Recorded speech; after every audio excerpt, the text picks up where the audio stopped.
On the 7th of March 1928, an inquest was opened at the Victoria Hospital in Burnley on the death of an 11-year-old boy known as Joseph Turner. He had died in consequence of a fractured skull, and he sustained that fractured skull here at the foot of Hambledon Hill on the outskirts of Hambledon. This, my friends, today is his story.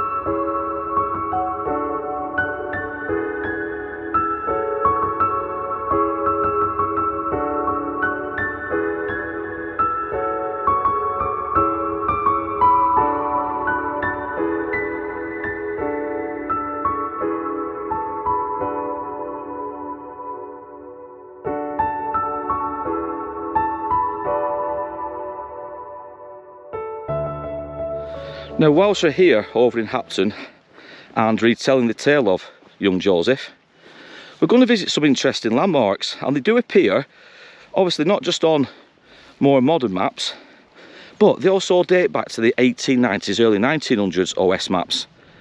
And where Vicky's heading now is just one of those features. And it was used as a shooting range or a rifle range, and I think obviously for the First World War and Second World War. And just in front is just one of those ranges. I think there's 3 in total, this being one. There's another one just slightly in that direction, with another, I think, just roughly over there where we're going to go to tell the story of Joseph and George Greenwood. But we're going to stop off here first, because I was looking on Google Maps and Google Earth, and this structure kind of perked my interest. So we're going to have a look down here at this rifle range, get some footage. And I do believe that if you spend enough time wandering this patch of land, perhaps around here and down there, you will find the odd spent cartridge that was fired all those years ago. Now obviously they'll be few and far between, I guess, now, because so many people would have made this walk over the years. But yeah, most certainly, from all accounts, you will find the odd spent cartridge. So we're going to have a walk around this structure now, and yeah, I just hope you guys find it as interesting as what we are hopefully going to find interesting.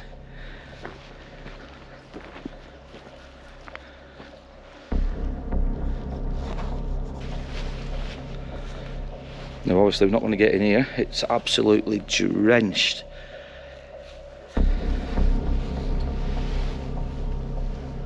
Wow, look how deep the water is.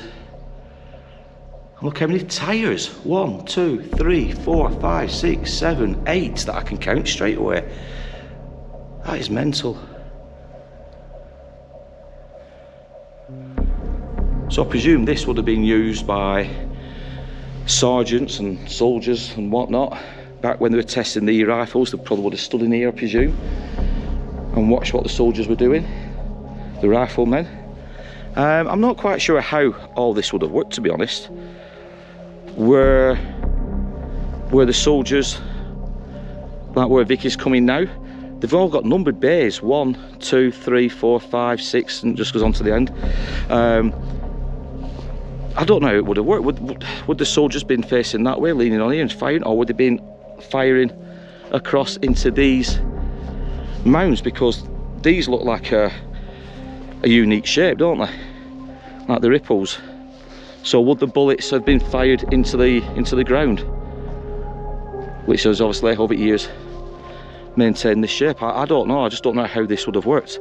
But this is certainly the rifle range, or one of the rifle ranges here at Hameldon Hill, just on the outskirts of Hambledon.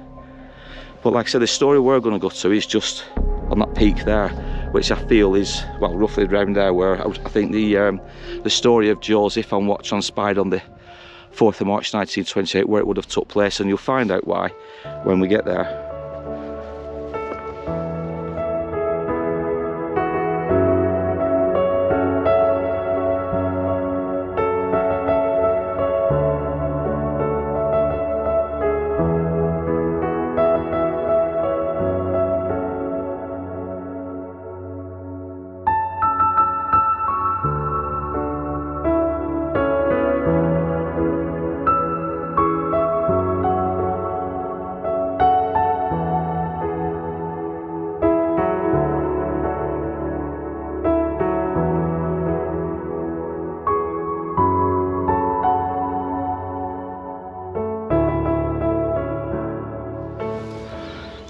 Now I can't be sure, but I think they're remnants of bullet holes.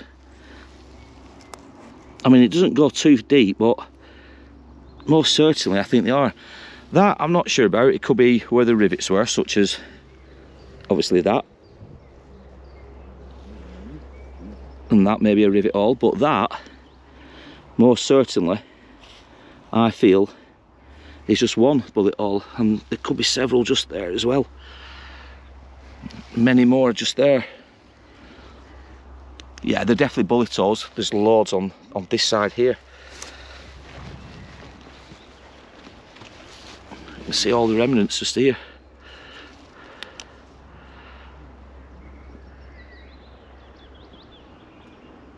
Interesting, the fact that, you know, obviously this is still here.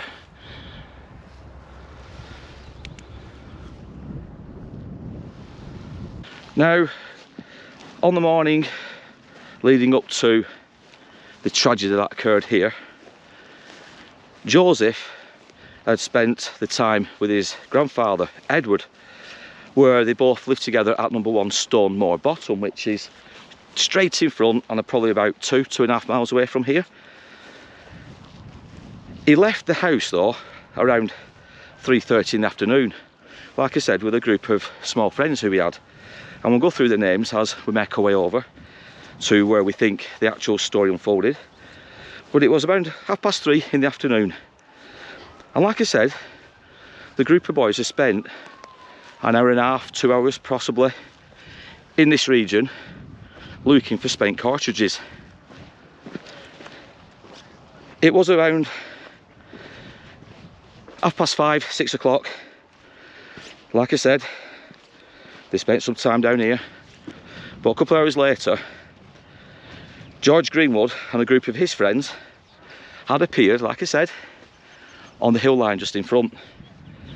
And when a reply came to the question of what they were doing, and the reply was, "It's none of your business," George Greenwood and I think it was 4 of his other friends started to rain down stones from above onto the boys below. And this would happen, and this would go on, I should say, for around 10 minutes. Within that 10 minutes, both sets of boys were egging each other on, and one of the boys shouted over to George that he'd no longer go fishing with him. Now, obviously, all the boys knew each other. I'm not saying they were good friends, but they certainly knew each other. And from all accounts, it seems that George Greenwood used to go fishing with one of the other boys who was, like I said, who was with Joseph. And that's why he was shouted over, "You won't go fishing with me anymore."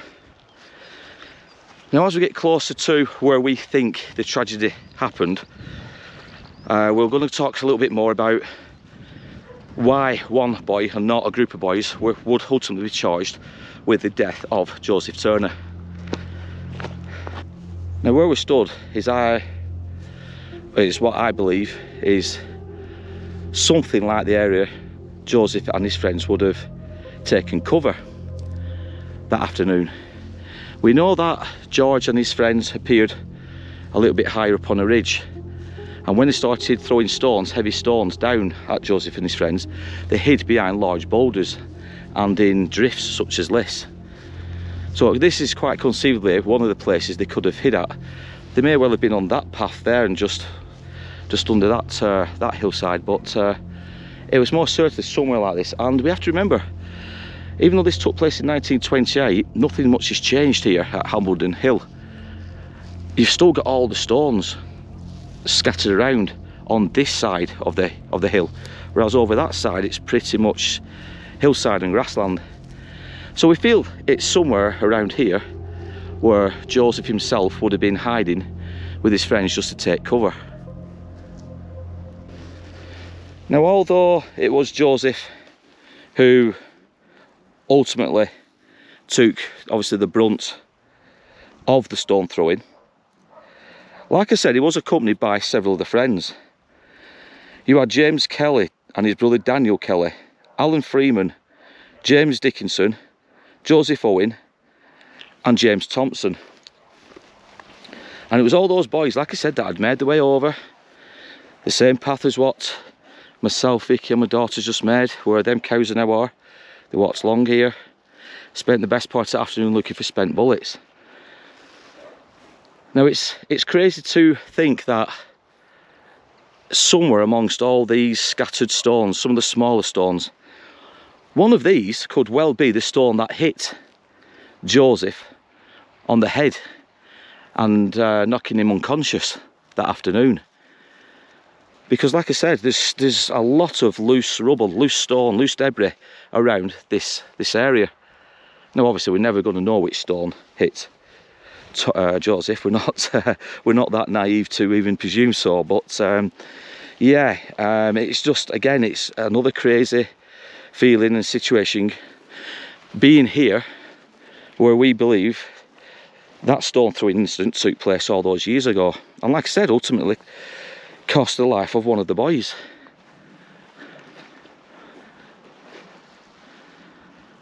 And if we look just high up on the hill line, there is 3 boys now walking along. Now, by no means were George and his accomplices that high up that morning. Like I said, I think they were more likely to be probably just above this line here, this hill, maybe along this one in front of me. And you may have had Joseph and his friends just behind these trees here. They must have been quite close because, like I said, they were being struck by the objects by George and the other boys at the time.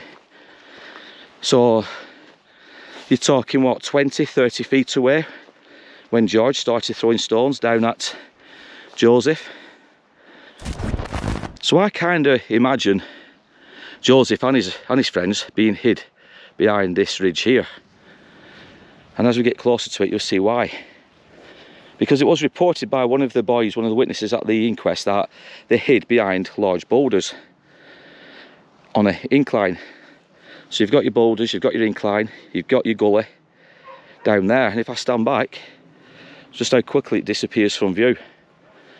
So quite conceivably, George and his accomplices, or his friends, were taking stones from just here and throwing them down there.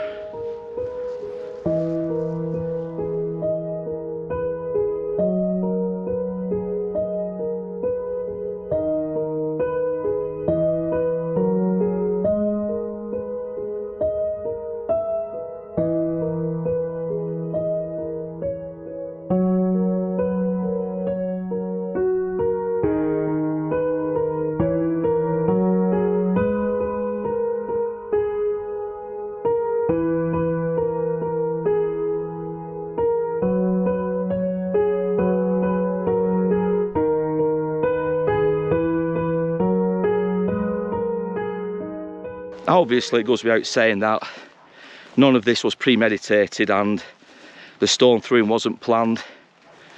And we can look at the story now objectively and perhaps say that it was just misadventure by 2 groups of boys. You had George and his accomplices on one side of the hill, and you had Joseph and his friends on the opposite side. You know, they got a bit lippy, didn't they? They got a bit cocky. One of Joseph's friends, like I said, shouted to George it has nothing to do with him, it was none of his business what they were doing down below. George may have took that in the wrong way, he may have got annoyed with it and started throwing stones. Perhaps, like I said, he didn't take it personally, it was just a bit of jest, and in retaliation just threw some smaller stones down, just into that area there. You will never know, we'll never get to the bottom of why the boys were throwing stones, but obviously being a young boy myself many moons ago, you know, we got up to shenanigans such as that, throwing pebbles and stones at other people. You know, we got up to mischief. None of it was premeditated, none of it was planned. It was just what young boys do, and I suppose young girls do. But it certainly cost the life of Joseph. Now, the actual stone throwing itself, it paused for a brief second, a few seconds.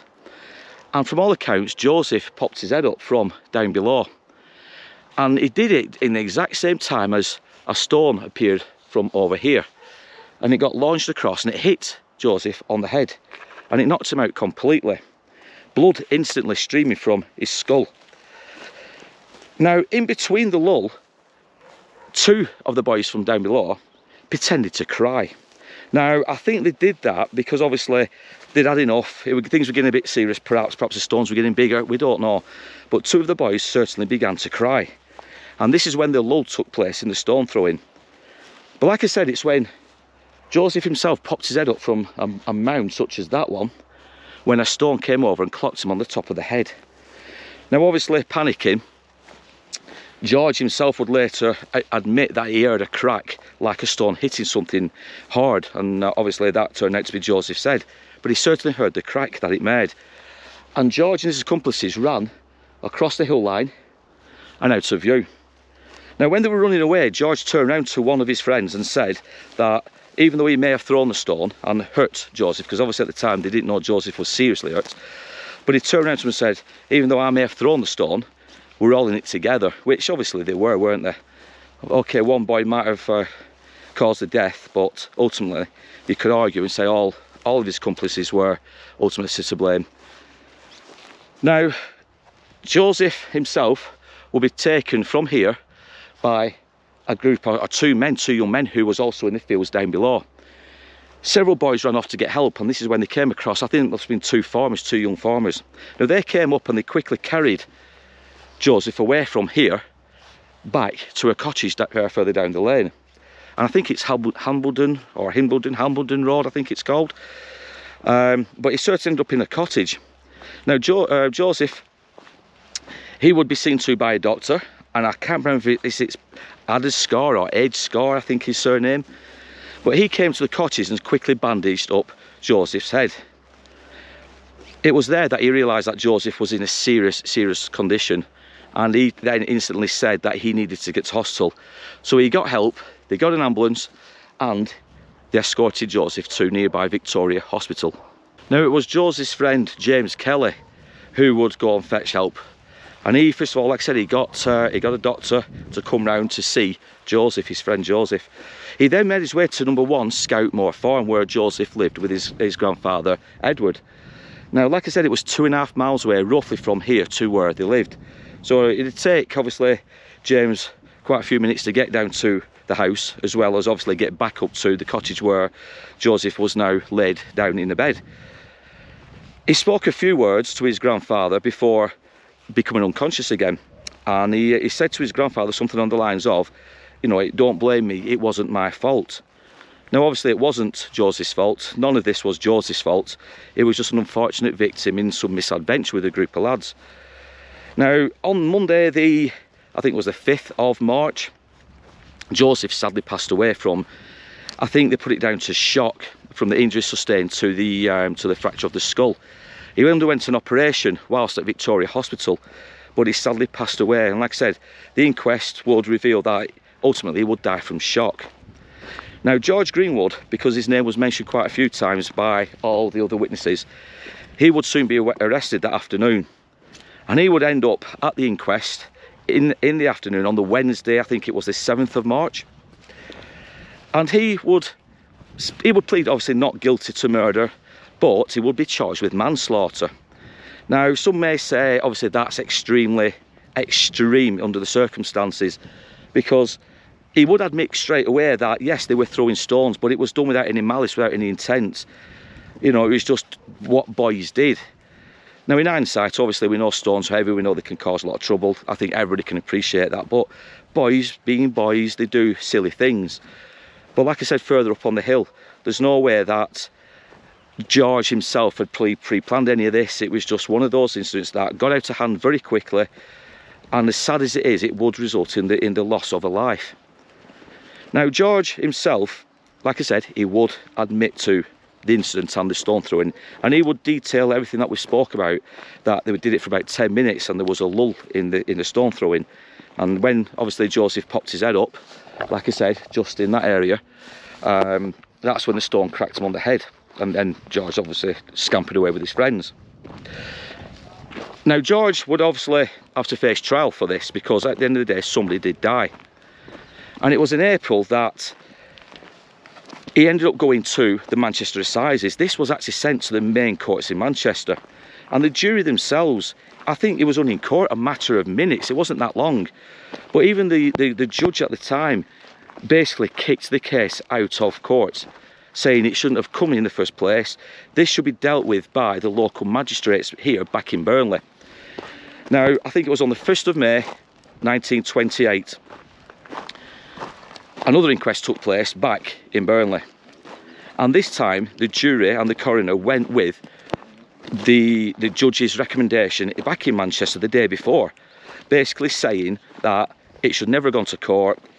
All this was misadventure. It was something that had just gone terribly wrong on the day. And like I said, boys will be boys. Now, George himself, obviously, the case would be kicked out of court and he would obviously go on to live, well, we won't presume, live a happy life. However, as for poor Joseph and his family, their lives will obviously be changed forever. Now, Joseph never lived with his parents. He actually lived with his grandfather, like I said, Edward, here in Hapton. Or Padiham, because it's closer to Padiham than it is Hapton. But he did live with his grandfather, Edward. We don't know why he was separated from his father. We know his father lived in Sheffield. We don't know anything about his mother. But he most certainly lived here, like I said, closer towards Padiham. We're going to go to Joseph's grave shortly.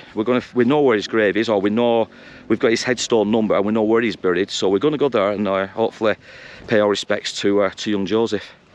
Now, where we think obviously Joseph and his friends were attacked in that location, that is one of the rifle ranges. We had a quick scamp around, couldn't really see much evidence of the range itself, unlike this area. Now, we're not going to bother going in that direction because if it's anything like that, like I said, it'd be a pointless task.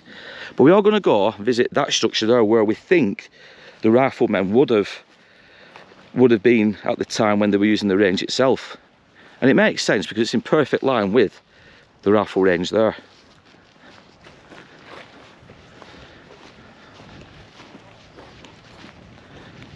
Now, when it comes to the ages of George Greenwood and his accomplices, they were all aged between 14, 15 and 16, whereas Joseph and his friends were aged between 11, 12 and 13, so there were a few years difference in them, but not too much. Now, it was argued that obviously George and his friends should have known better. You know, they're a lot older, they're a lot wiser. But were they? I mean, they were still young lads at heart, weren't they? I mean, the story, whilst it is sad, and I do sympathise obviously with Joseph and his family, I can understand that, you know, things like this, like I said, I keep saying it, but they weren't pre-planned, it weren't premeditated. You know, it was all done, you could argue, spur of the moment. And unfortunately, like I said, things spiralled out of control quite quickly. There's no way George meant to kill anybody that day. You know, like I said, I mean, we don't know anything about George, don't get me wrong. We can't say for certain that, you know, it was a nice lad, we just don't know. But more certainly, that morning it certainly wasn't planned. And like I said further back, perhaps George did go on to live a happy and normal life. Perhaps he got married and had children. We don't really know. But like I said, as for Joseph, sadly he lost his life that afternoon, and it was about 6:15, I think, 6:30 in the afternoon, when help came. Like I said, his grandfather came from Scoutmoor Bottom and made his way to a cottage here, and that's when he found his grandson bandaged up by the doctor, and obviously help came in the form of an ambulance, and he was transported to Burnley Hospital, which is probably about a 15-minute drive away from where we are now. But yeah, it's a sad tale, but I'm glad again we've come and covered it, and we've spotted a few locations around Hambledon Hill. It is a former quarry. It's not been used for many, many years. I couldn't tell you how many years ago since it was last used. But it's a bit like Lee Quarry, where we did the Peaky Blinders video, and you can take a walk around. Dog walkers, mountain bikers and off-road bikes use this place. So if you're ever in this neck of the woods near Hapton, by all means come and visit and have a look around yourselves. You may find some spent cartridges, bullets in this stretch of field, and if you do, let us know. Just send us an email or send us some photos on Twitter or something like that. So where we stood now is where them foundations are, and I would presume this was some form of building, perhaps where the soldiers with the rifles were pointing out the doors and shooting straight ahead. And like I said, those ridges in the ground, I think that's where the bullets would have gone, obviously, if they missed the range. That's the only thing I can think of. Like I said, I'm not up at all on things like this, but this definitely is some form of building structure. And like I said, they may have been stood in here, windows, guns facing out, and away you go. Unfortunately, we've not found any shell cases, gun cases. I did go looking. This is why we also wanted to come here, because I just thought, you never know, we might find something. But there could well be all kinds of stuff in these fields up here. Now, as we mentioned earlier, poor Joseph would pass away on Monday, I think it was the 5th of March. And it was in the early hours. It was, I think it was at 12:20 AM in the morning. And Dr. Wilkie, who would testify at the inquest, like I said, he would tell the jury and obviously all those who were in attendance that death was caused by shock. And this was after Dr. Wilkie himself had made an operation, or performed an operation on Joseph. This is how severe it was at the time. And even though Joseph himself regained consciousness shortly after being carried away from this location here at Hambledon Hill, and like I said, it was in some cottages further down the lane where he was taken to, he regained consciousness only for a matter of minutes. But it was enough to tell his granddad that, you know, he didn't do any harm, he didn't cause any of this.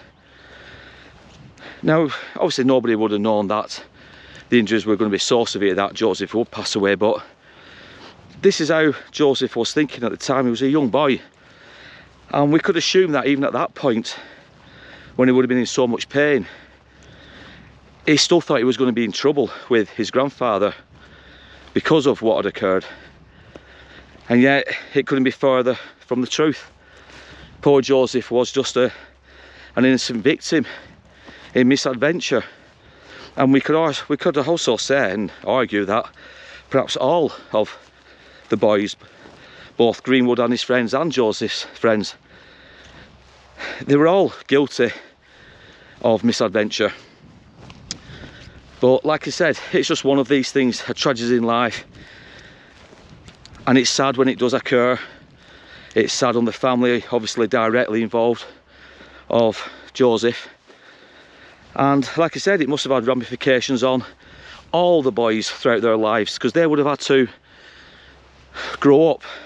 Perhaps some of them got married and had children themselves and would recall and recount the events that took place here in 1928.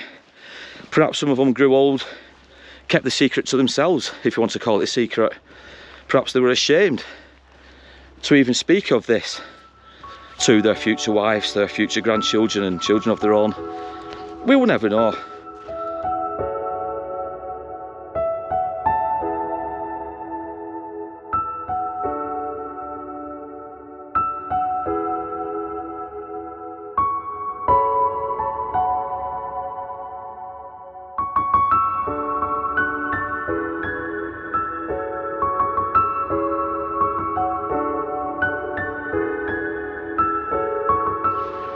So it was here on the 9th of March 1928 when poor Joseph was interred. Now we know his grave headstone is numbered 782, but B, so 782B. This one is 780.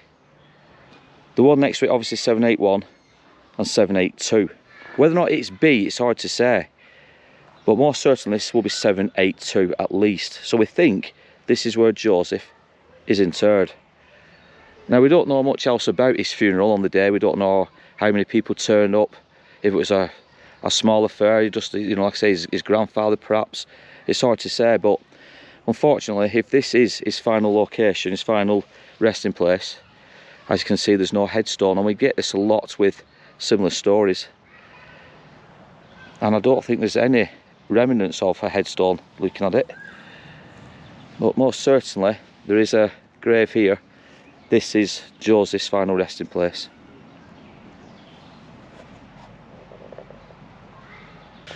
Now, as many stories go, and when we go and visit these final resting places, we more often than not find it so difficult to find where these poor victims are interred. Looks like it's the case with poor Joseph down below. We think we found his location, 732B, but it's so difficult to know for sure. There's no headstone, which again we find a lot in these stories. Whether or not he came from a poorer side of life and his grandfather couldn't afford a headstone at the time, we can only guess. Now, if you enjoyed this story, guys, don't forget to give us a big thumbs up. Don't forget to comment down below. Do you guys know more about this story itself? Have you heard the tale of Joseph Turner and what transpired over at Hambledon Hill? Do you know more about the rifle ranges and what occurred up there, what took place, what the structures, the buildings were like back in the day, and how long have them structures been operational for? Comment down below, tell us more about that, guys, because we're always willing to learn more. Now, in the meantime, as I always say, I want you to take care, look after yourselves.